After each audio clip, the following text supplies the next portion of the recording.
ఆ భగవన్నామం నోటి మీదకి రావడం అలవాటు చేసుకున్నవాడెవరో, కనీసం అప్పుడప్పుడు భగవన్నామం చెప్పడం అలవాటు చేసుకున్నవాడెవరో వాడు కలిపురుషుని చేత ఆవహింపబడడం.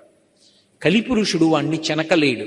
మూడవది, కేవలం కలి నుండి మనని రక్షించడం కోసమే వచ్చినటువంటి వాడు శ్రీ వెంకటేశ్వరుడు.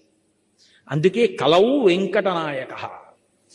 కలియుగంలో మనని రక్షించడం కోసం కొండ మీదున్నాడు తప్ప ఆయనకి సరదా పుట్టి కొండ మీద లేడు. మహానుభావుడు మాట్లాడుతుండేవాడు. ప్రతిరోజు తరిగొండ వెంగమాంబ గారి ఇంటికి వెళ్ళేవాడు.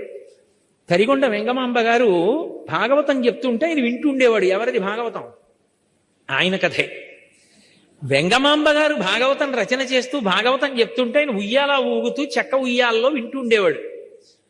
ఒకరోజు తెల్లవారిపోయింది. గుళ్ళో